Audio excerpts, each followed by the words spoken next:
So I would like to thank everybody for coming today to hear a little bit more about my memoir. Title of the memoir is Adventures in Emotional Alchemy. You can't even make this shit up. So, that said, I'm just going to jump right in. The first part of the book is really my memoir, my life story. Talks about series of whip stitches, right?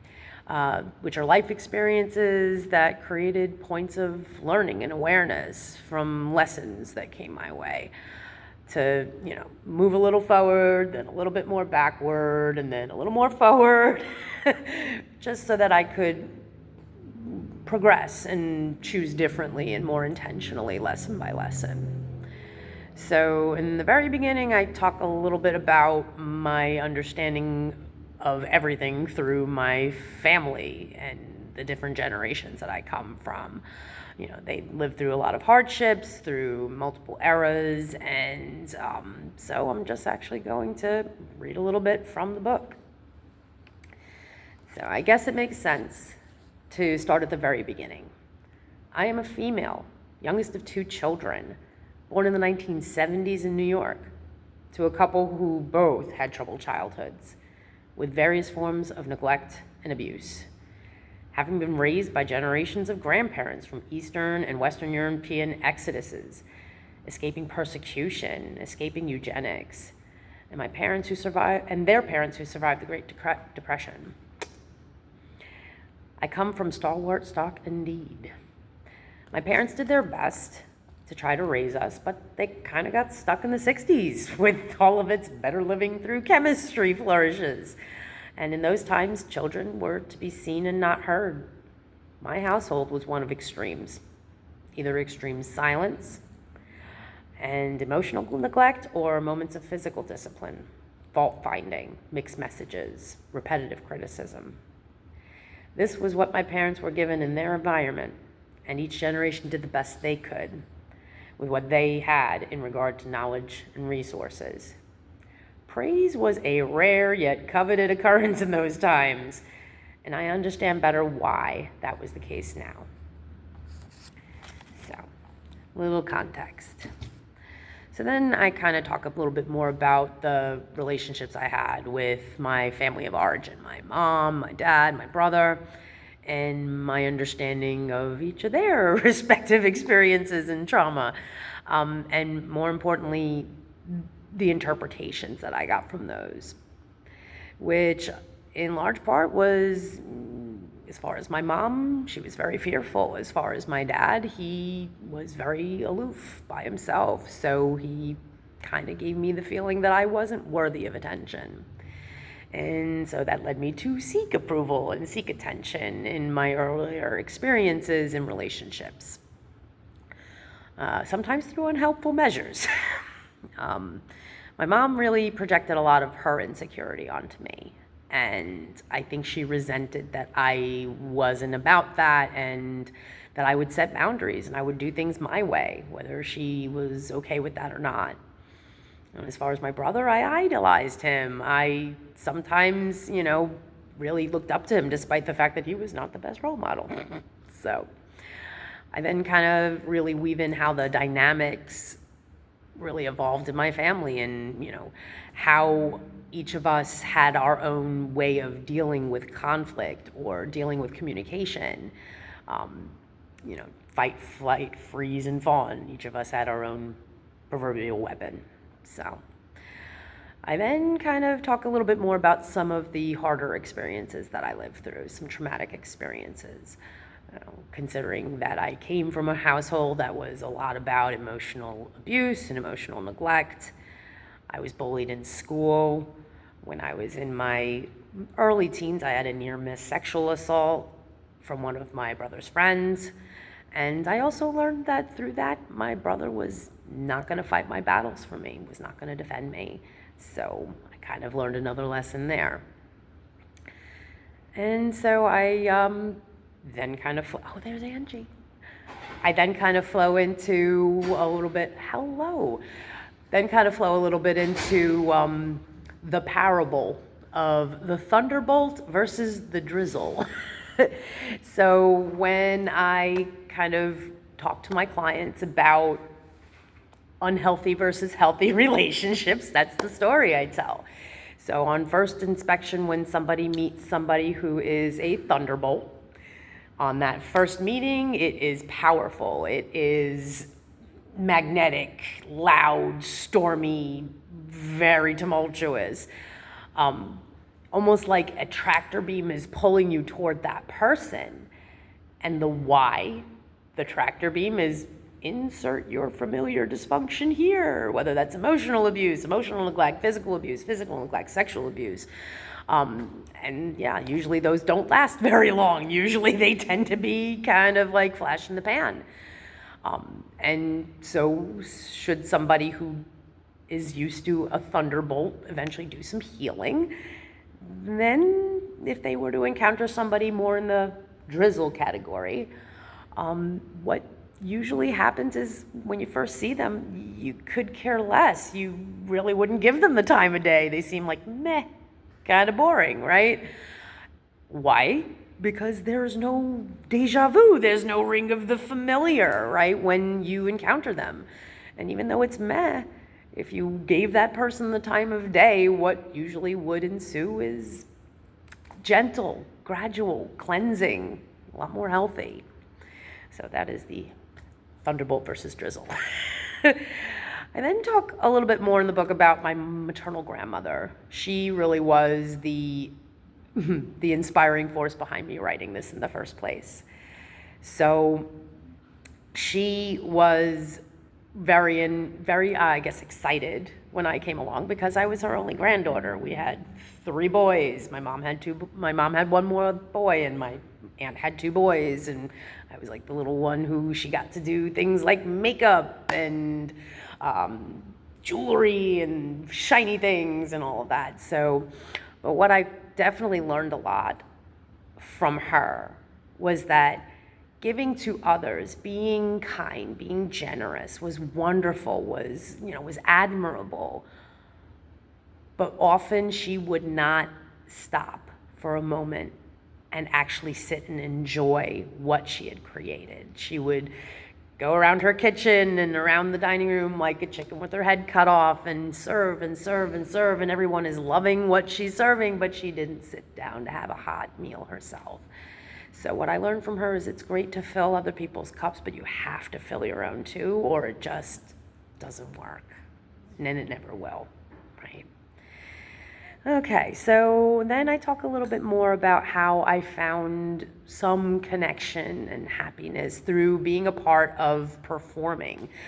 High school choir, junior high and high school dramatics, right? That's where I found the island of misfit toys of other people who were kind of not necessarily the in crowd or popular, because I was not, and how we just really got to know each other through being creative, and how wonderful that was. The one person that is actually named, not an actual fake name, is the choir teacher who inspired such amazing music out of all of us. And that was Ronald Cohen. Phenomenal, very militant, and actually the movie Mr. Holland's Opus was kind of loosely based upon his life. So, yes, a very formidable and inspiring individual. So, but through all of those different types of environments like choir and dramatics and stuff like that, that's where I found friends. And some of them were probably just about as lost as I was. And thankfully, some of them really kind of got their chance to find confidence through performing. And I know it kind of helped me too. But let's just say one of the knocks that I can remember to the confidence was especially not so much with choir, because we were all kind of celebrated as a group, but more about when we would perform in the plays, and then after, take our bow, and then the family members of the performers would often come up to me and give accolade on how I could play roles of mature women in such a convincing way. But you'd be a knockout if you lost 20 pounds. Is that supposed to be a compliment? So yeah, that kind of really gave me another, I'll say, bit of fuel in the fire to get sick and tired of being sick and tired. So that's when the game changed. I was about 13 or 14, and that is when I made the decision through, I will say through otherworldly inspiration, that if I want to start feeling better about myself, I need to start doing something about it. So that was when I just got the memo. Tell yourself the opposite. Whatever they're telling you, whatever mean or nasty things those may be, start telling yourself the opposite and make yourself do it as often as possible. And so that's exactly what I did. I made it a ritual of twice a day, in the morning when I would put my makeup on, and in the evening when I would take my makeup off. I would make it a point to face myself in the mirror and to say 3 things, just 3 things that I could own that were positive. And so in the beginning, it felt odd. It felt awkward. Almost anything we do new feels awkward the first time, and that's okay. But I had to start with things that came easier to me. And for me, what came easier were the inside things. Like, oh, I've got a good singing voice. I have a way with words. I can be clever, right? And I had to eventually push my own challenge line, that beyond just the inside, I had to start saying things that were commendable and wonderful about my outsides, because that's what I was hearing the most negative about. So eventually, little by little, I was able to, mind you, I was starting at a 3 out of 10 self-rating, and over time that gradually grew. But I had to then, again, start talking about my outsides. So I'm like, I was able to say, I'm like, wow, I have really nice green eyes, and my dad gave me some really thick eyelashes, and wow, for a short person, I have a halfway decent rack, and now my toes look great if I put some paint on them, right? So that's really how I was eventually able to start building from the ground up some kind of a semblance of self-esteem and confidence. And that was really when my whole life began to change. So, my friends often at that time were really constantly trying to bend my ear to understand themselves better, to understand their problems better. And that's kind of when I started getting the idea that I'm a good listener, and people want to know what I have to say, even though I don't know what I'm talking about half the time yet. So I'm like, you know what, there's something to this. I'm like, I have a feeling there's something about this, but there's something to this. And I know I may have told a friend or two about what I was doing. Whether they chose to do it for themselves or not, I have no idea. But yeah, so what really then kind of, I will say, put the bow on the box was an interesting story around that same time when I believe I was 14, and my brother threw a party. Now this one I am going to read the passage on, because this one's good. So it was 4th of July, that I definitely vividly recall, and my brother threw a party. He's 3 years older than me. So, and my folks were the ones who were crawling out of the 60s, so we were the cool house, and my brother had beer and wine coolers, and they didn't care. So basically, so he threw the party, and this is what happened. So, and let's just say this is how I eventually learned the path forward from this. So, funny story. When I was 12, my dad went away to rehab to get sober from drugs and alcohol. And a couple of years later, when he came home from rehab, it was the 4th of July. I was 14 and my brother was 17. And he threw the party with beer and wine coolers at our house. I have always hated the smell and taste of beer. And they had finished all of the wine coolers. So I found the one thing in the house that had a palatable taste: Scope mouthwash. I drank almost half the bottle, about yay big, and later returning it to the toilet. But before then, my mom found out, and my friends had come over. Mom wasn't going to let me go to the park, to see the fireworks with everyone who was there that I wanted to see them with, so I defied her, and I went anyway. Within a month of that day, my mom brought me to a therapist that she was talking to, Marilyn. And my dad would talk to her husband. So I went through the preliminaries of answering Marilyn's questions, but what intrigued me more was what she did for a living. So I made it my business to spend our sessions picking her brain to find out the simplest route to do what she did, a mentor and a beacon. I think Marilyn picked up on the fact quite quickly that I was not a Skid Row alcoholic at 14, much to my mom's surprise, and she obliged my questions. This was when I discovered that the field of social work existed and that the path to my present-day calling, this is what I do for a living, and thus why initially an anonymity was required, unless I eventually choose to go more public, which is part of what I'm doing here today. It was definitely a whip stitch completed there, a moment of darkness that brought me to the light. So this is how I kind of really got clear on the whole listening thing. There was something to it, and this is exactly what it was. So I share a bit about the time that I was in college, upstate in New York, and the absolutely outlandish, brash, and devil-may-care women that I was put with in the dorm community. They all used a lot of alcohol, a lot of drugs. They were thrill seekers, and I remember on many occasions them causing intense ruckus, getting us in trouble, and damaging our suite. But instead of necessarily participating so much, I usually found myself observing, just kind of like taking it in, what I learned to call field research. And my God, they gave me a lot of data. So it validated very, very clearly that I knew I wanted to work with people.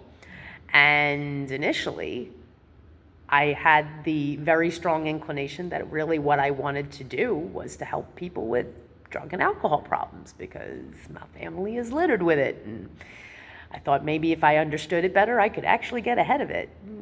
Little did I know. So, all right, so I talked about that. Let's see. Okay. Oh, yes. So part of the actual experience of being away at school, this one's another good one. I did my share of, partying and, enjoying socialization. I played as hard as I worked, and I graduated magna cum laude. I mean, do the math, right? However, I was able to avert a couple of really big kerfuffles that these young ladies I was living with got themselves into, including getting caught on top of the dining hall, having stolen a bunch of stuff after getting high as kites, and raiding the dining hall and the snacks and all that. They called this the cookie caper. Thankfully, I declined the invitation to join them, and not like I like heights anyway. So I'm now going to out myself on something that I don't talk much about, but yes, it is definitely a part of my past and certainly shows just how I'm human. So another funny story. I did get into trouble once for petty theft at Wegmart with my roommate, who was less practiced than I at the 5-finger discount, and thus too sloppy, which stood out on the surveillance cameras. Those crazy sweetmates used to request items on lists from me, from Wegmarts in freshman year. We were stopped right outside of the store by security. I was caught with just over $200 worth of merchandise on me, including a carton of unboxed packs of Capri Menthol Ultralights, assorted makeup, and a bottle of perfume called Incognito. I'll never forget when the security guard made us watch ourselves on the tape, and they jeered and reclaimed all of their items from my motorcycle jacket. It had a rip in the lining in the side, so it made it perfect to conceal a whole bunch of things, and it took them quite some time to get everything out of it and then they threw it onto the floor my poor jacket. They stomped on it.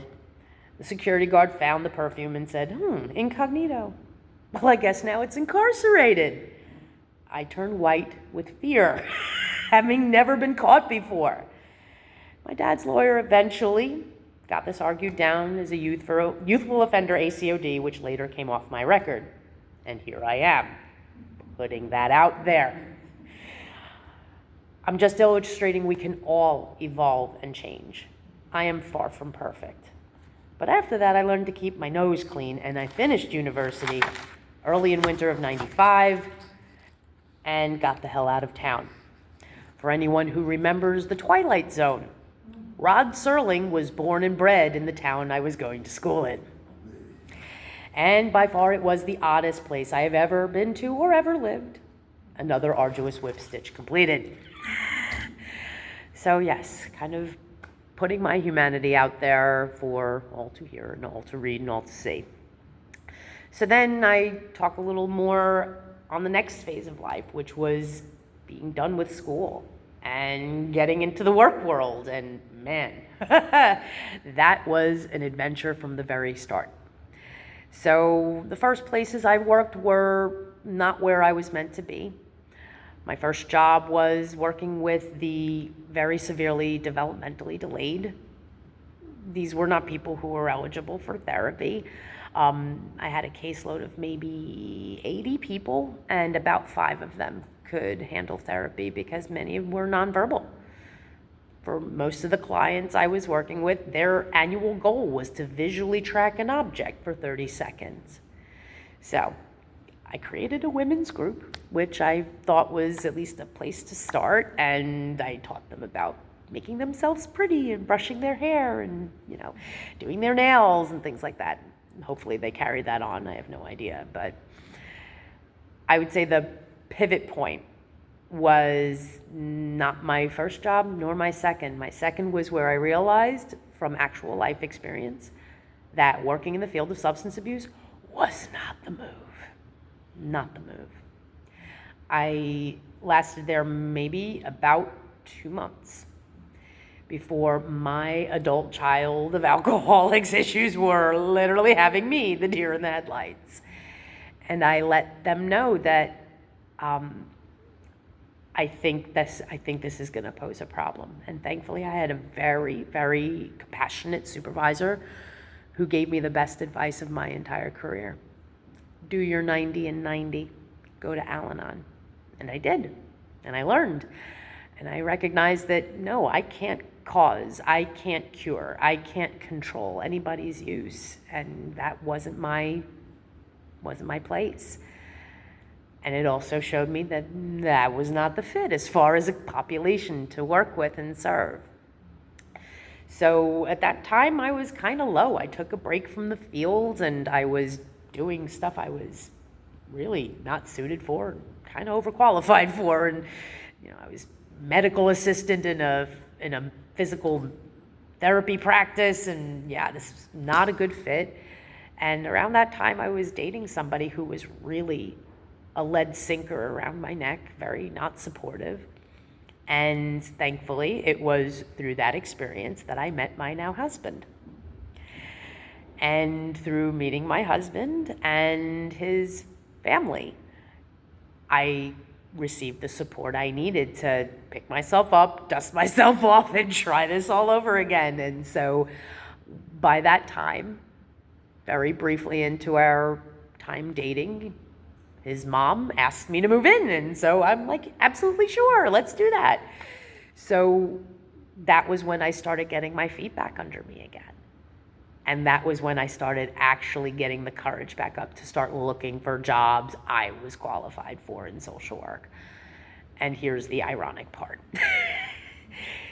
The actual place that made itself the spot, that made me the offer I can't refuse, I'm going to actually read from this one, was, okay, here we go. Backtrack.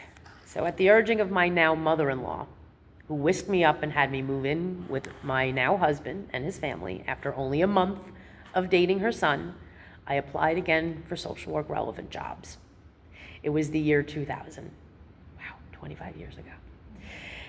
The one that answered my call and made me the offer I couldn't refuse was the exact same place where my father had graduated from rehab all those years ago, which was now an inpatient psychiatric hospital on Long Island.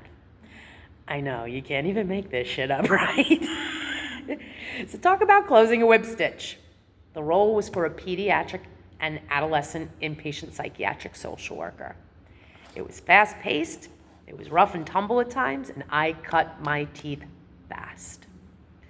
Really learning about diagnostics, group work,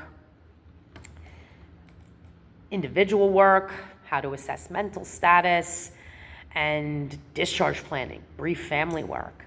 So I held down that position for about 3.5 years. And while I was there, 3 different times, I was offered promotion to head the adult and geriatric division. And against my better judgment, I took them up on it. Because that was the worst time of my career ever. But what's more even considerably relevant about this experience was I encountered another bully, this time as an adult and a professional. And that bully was the director of psychiatry at the hospital. He was a short man from Kashmir, and he used to just lord things over people, often making his staff cry, me included. So I knew yet again I was at one of those crossroads. I was sick and tired of being sick and tired, and I had to do something about it. So this was what I did. I knew for this to change, I'd have to take a stand and show him who he was dealing with. So in a moment aside from the team, after rounds and another acidic comment from him towards me, I rattled off his 5 axes of diagnosis to his face. And anyone who has clinical training will appreciate what I am about to say. And all that follows is exactly what I said to him, word for word.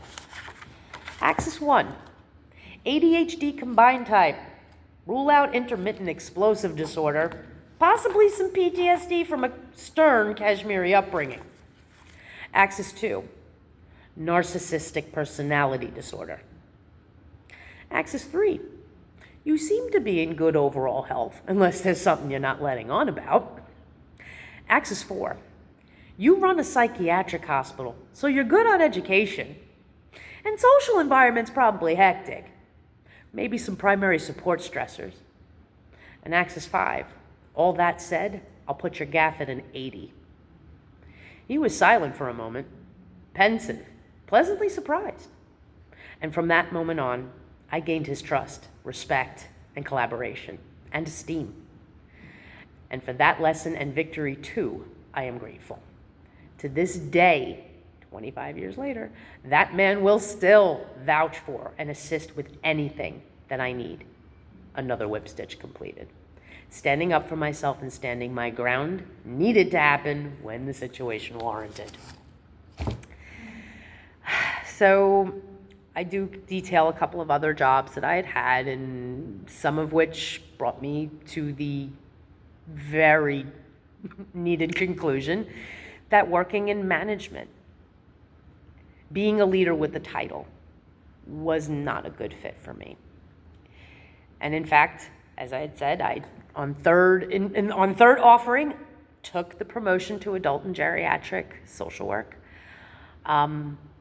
Within about 6 months, my hair was falling out, I couldn't sleep at night, and I couldn't hold food down. I started with 5 staff, and through many different plot twists, I wound up with just me and 1 other staff person. And I gotta give her credit. She was my ride or die. I was running things, and she took half the census and was making sure that the clients were assessed and that the discharge plans were done. But I was doing all of the census management, managed care calls, plus all of what she was doing for half the census. And at that point, to show how dysfunctional this place was, when the doctor I was mentioning before, Dr. Khan, And my boss, the director of social work, Lisa, came back from their honeymoon.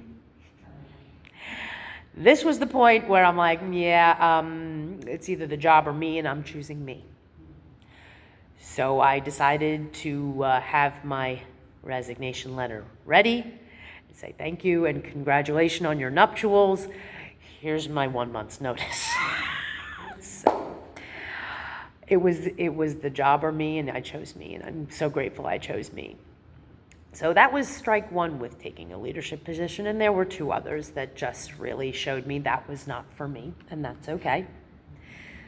So then I kind of pivot a little bit into some more personal things that were going on at that time, and it was right around when I left that hospital that not only did I get married to my now husband, and kind of really really taking it on the chin by actually attending both of the weddings of Lisa and the doctor.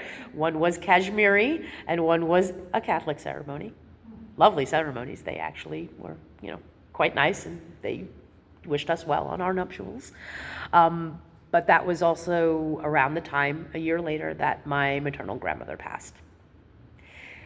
So this was where I started learning a whole new vantage point about life, about death, about crossing over, and about grief. But it also showed and taught me very profoundly that the universe has a law of conservation. Energy is never created nor destroyed, it merely changes forms. And how I came to experience that firsthand was when my husband and I moved here to Ohio from New York in warmer months. And we were unloading the pod with all of our belongings and our furniture into the house. And we needed to take a break because it was so hot. And during the break, I came upon a bag that had all these photos we took from the wedding. And when I came across the photo, or should I say photos, of my grandmother and my grandfather dancing at our wedding, in a flash, I felt like someone put me in the freezer. And I stopped, and I paused, and I looked around, and all of a sudden I immediately knew it was her. Even though she died in New York, well, they can move around wherever they want to. So I kind of paused and said, wow, Grandma, glad you got a chance to see our new digs. Welcome to Ohio. So that gave me, again, a whole new understanding and vantage point about life, death, and grieving. And so now when I work with clients who are lamenting those that they love that crossed over, I can speak about that in a different way, and one that I do not regard as me losing my mind. No, I felt energy. I'm very grounded in reality, and I will continue to be so. And I had that experience, which was completely undeniable. So let's see, anything else? Okay, so the second half of the book, and I know on the first time I did a book talk at my job, I really focused a lot more on the second half of the book, which is the skill building guide, mostly fashioned from the DBT skills manual from Marsha Linehan from 2014. This being here in the community at large, I wanted to, I guess open it if there were ever any, questions that anyone had about that, but to kind of keep the focus today more about my memoir and about my story. So I'll give a kind of a glazing overview of what the second half of the book shares about and kind of explains. First, I want to, the transition period of living in New York and working in New York and then moving here. This one's definitely worth sharing, so I'm going to track back to that for a moment. Where is it? Couple pages. Okay, so because the culture shock was like no other. I will definitely say that. Where is it?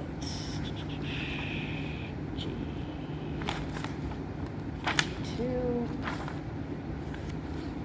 Just a moment. I know it is What's in here? Ah, here we go.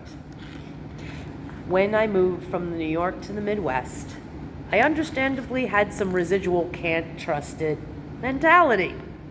However, once the dust settled, I started to get my bearings. I was gobsmacked, amazed and pleasantly surprised that the neighbors and those I encountered in my work life were not only genuinely open and more friendly, but welcoming and intrigued when they heard my accent and when I would speak with them. So most of these people would wonder and ask me, why the hell did you move here? Hard to understand, I suppose, unless you've lived there. When we settled into our new home and were unpacking, our neighbors greeted us warmly with kind smiles and homemade baked goods and words like welcome to the neighborhood. I was beyond stunned. Back east, the only time our neighbors would come out and say anything, usually loudly, was if we parked too close to their driveway, or our trash was too close to their house, or something like that to complain about. The lay of the land out here is worlds away from New York City. Houses are not on top of each other, where you could spit out your window and hit your neighbor's house. The trees, so green and vibrant, the wildlife and the critters out here, it's like an oasis, a paradise in nature to me. I was so relieved, a huge sigh came out of me, and I had found my place to level up, closer to nature, and to move onward and upward with calmer energy around me. So yeah, lots of culture shock. Still loving the fact that it's friendlier and calmer here, but never would have envisioned it would be so nice when we were moving from where we were. Okay, so brief overview. I kind of explain in the second half of the book about relaxation skills, things we can do physically to steady our body when we're in the grip of a trauma response, which is fight or flight, and for some freeze. It's taking the breathing out of your chest and moving it down to your abdomen so that you can actually get control of that response and get your body back under your own control. Things like progressive muscle relaxation, where we tense and release muscles, starting at the bottom of the body and working our way to the top. Because when we're in the grip of a trauma response, our muscles get tied in knots. Imagery, bringing your five senses to a calming place, whether it's a place you've been before or a place that you just associate with feeling calm. And grounding. I know I teach grounding a little differently than some of my colleagues, but it's really just taking those belly breaths and saying between the breaths, I'm here, I'm now, I'm safe. Right? Remind ourselves that we are not where our mind may be deceiving us to be. We're not when our mind might be deceiving us to be. And we are not having anything terrible happening to us, even though our body is acting like it is. So those are the relaxation skills in very parenthetical fashion. I talk about distress tolerance skills. These are skills we can use once our body's steady to ride the wave of really big and intense feelings in a safe way without making everything around us worse. Simple things like distractions, like play a game, take a walk, squeeze a stress ball, self-soothe. Pick one of your five senses and give it something you love, right, that steadies the body. Things like improving the moment, right, the imagery. Find meaning in what you went through, right? Because when we've lived through terrible things, we usually come to the other side of that with something that's positive. And I tell my clients, it's either a message you were meant to receive, like, yeah, not all glitters is gold. Not everybody is, upstanding and honest. A lesson we're meant to learn. Sometimes people are wolves in sheep's clothing. Sometimes even though somebody's older than us or even related to us, doesn't mean they have their things figured out or have, our best interest in mind. And sometimes that takeaway is a connection. Somebody that you may not have had that same chance to bond with or to have support from unless you had been through that hard thing. And that person could be a part of your life for that season, a reason beyond the trauma, or for your lifetime. So when you feel like you're in the grip of trauma, instead of keeping the focus and the crosshairs trained on the awful parts, pivot. What was the message, lesson, connection I gained from living through that? So, prayer, things like one thing in the moment, instead of juggling a million things at the same time and making yourself 2,000 times angrier than you were before, focus on one thing. And if you go squirrel, nudge yourself back to it. And, oh, let's ride bikes. Nudge yourself back to it until the thing in front of you is actually done. Brief vacation. If you have a place where you live that is partially or fully outdoors, nature's good for us. Go to that place and unplug. Turn your phone off, right? Play music on it, but don't get texts and phone calls and social media pings. Just recharge your battery. Bring a snack. Bring a nice cool beverage and chill like you're at a resort or a spa for 30 minutes, a half hour, 45 minutes to get your chi back, get your energy back. So it's a bit of distress tolerance. Radical acceptance, another very powerful tool, and for most of my clients, the game changer. If I had to pare it down to its barest essence, it's the serenity prayer. God, grant me the serenity to accept the things we cannot change, which is the past, anything that's happened up to now, and people that aren't you. That's out of your control, always will be. The courage to change things I can, yourself, from this moment forward. Wisdom to know the difference. One of the biggest challenges for people who have survived trauma is their fishing line of the present's all tangled up in their fishing line of the past. This is where we get untangled. We're here. We're now. We're safe. Get untangled. Stay untangled, right? And for many of the people that I work with, I encourage them, write about it, sculpt about it, draw about it. Help yourself sift through what were the messages, lessons, connections. Keep those useful parts with you. Leave the heavy stuff behind. That's how you heal. So then I talk about emotion regulation. Really quick, it's things we can do to keep our mood more steady. Like take care of your body to take care of your mind, right? Whether that's you're eating healthy, you're making time, and intentionally so, for rest and sleep. You're moving your body. You're going to the doctor if you don't feel right. If your body's not firing on all its cylinders, your mind and your mood can't either, right? Talks about opposite action, right? When you kind of feel like you don't want to because you're in an awful mood, go ahead and do it, just like Nike said. You'll feel better, right? Problem solving.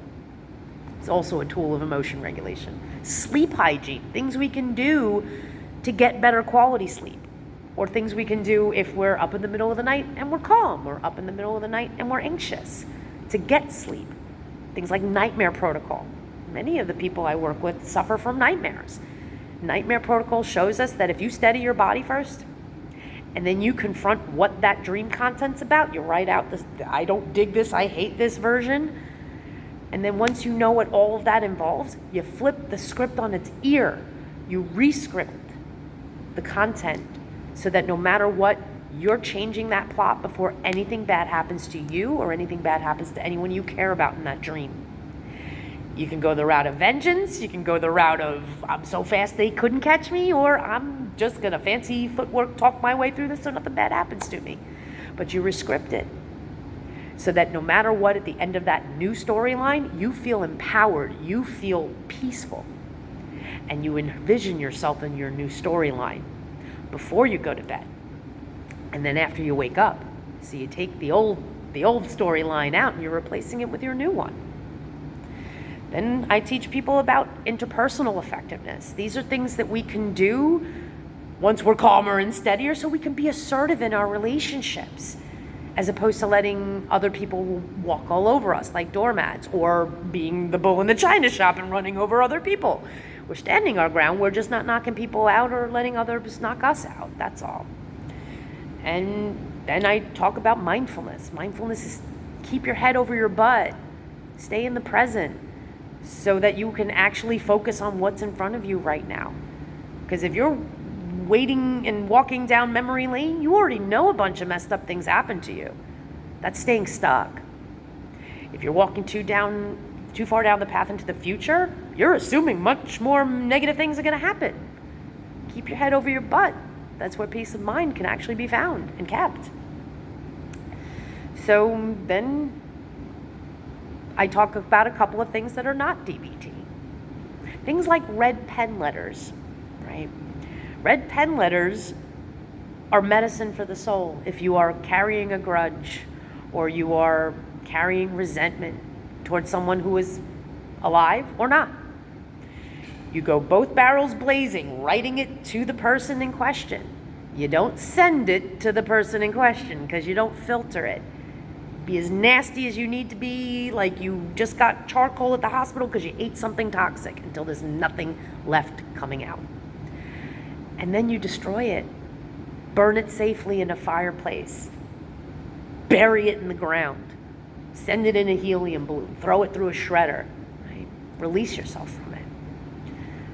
I also talk a bit about the 4 R's. A lot of my clients who've also had trauma have a lot of obsessive compulsive tendencies, and they kind of get themselves stuck in loops and trotting in place. So the 4 R's are to relabel. This is an obsessive thought. This is a compulsive urge. This is not your broken, right? Why do you keep having the obsessive thought, the compulsive urge? This is where we reattribute. It's because our brain's been hijacked. For some of us, it's hijacked by trauma. For some of us, it's hijacked by trauma and maybe on top of that, some drug use. It's a glitch in your gearbox, right? It's not a flaw in character, right? Then next, here's the most important thing. What do you do next? You refocus. You do something else, anything else than what that compulsive urge is pulling you to do for at least 15 minutes. Set an alarm on your phone. And you do that anything else for that 15 minutes until the little chime on your alarm goes off. If the urge is still nagging at you, you lather, rinse, repeat another 15 minutes, or pick something else to do for another 15 minutes until it stops nagging at you. And finally, once it stops nagging at you, the final step is to revalue, which means you devalue all of that obsessive thoughts and compulsive urges as a bunch of brain fart noise we need to stop giving our attention and our direction to, right? To get ourselves out of those loops and off those hamster wheels, right? So that's 4 R's. I talked about red pen letters. I talk a little bit about exposure protocols. A lot of the people I've treated and worked with have sometimes phobias, fears of heights, driving over bridges, snakes, things like that. So what I learned was that thankfully we all have technology everywhere. So you can actually start what's called in virtuo. Take YouTube clips of whatever that stimulus that causes fear is. Start with like 10, 15 seconds. Use the belly breathing, steady your body. Stretch that watching the clip to maybe 15, 30 seconds, and so on and so forth. Still using the body steadying skills. Until you can tolerate maybe closer to like half an hour of that stimulus. At that point, if you're able to tolerate it in the video, maybe put it on a big screen or something so it seems like it's really immersive, then you bring it to real life. Then you get in the actual room with whatever that is. And you still use the same body steadying skills to be able to tolerate the exposure. Red pen letter. Oh yeah, and then I talk about I statements. The gold standard of communication. I feel, what's your feeling? When I see or hear or notice, what did you notice that brought the feeling on? And I would like, what do you want from them so that this is a resolved issue or so that the problem stops happening? Rather than you better or you oughta or you shouldn't. You statements never work. I statements are better. So, and that's pretty much about the end of the content. The last bit of it is my closing thoughts. So, any questions or comments? Thank you. Thank you. Do you use the R's with, you said those obsessive and compulsive thoughts with like people that want to cut? I will, with like self-harming, like self-injuring. All kinds of stuff. I have rarely used that specific protocol because I'm usually leaning into the DBT tools that are crisis management, it does use distractions and stuff, but it's more like we use opposite action. Instead of approaching the cutting, we're going to avoid the cutting. We're going to give that time to cool down. And when we're in that moment giving the time to cool down, that's when we're picking something else to do. It is similar, but I try to frame it more like opposite action rather than like calling it an obsession and a compulsion, even though it sort of really is. Only also to prevent it getting confusing, because some of the clients I work with that cut also have obsessive rituals, so that's going to get confusing if they're using it all for the same thing, because they regard those two things often differently. So yeah, opposite action that, and then okay, find something else to do, find something safe to do, your self-soothe stuff, maybe have a basket of fidgets or candles or whatever, right? Things that they can have on hand, snacks, right, that they can use, or tip skills, right? Tip skills is when we're tipping our temperature, when we're really dysregulated, cold, cool down when you're heated, intense exercise or movement, channel the fury of that really big feeling into motion, like do jumping jacks or push-ups or jump up and down, things like that. And then paced breathing is belly breathing, and paired muscle relaxation is progressive muscle relaxation. I'll usually suggest tip almost as the distraction when they're having really powerful self-harming thoughts.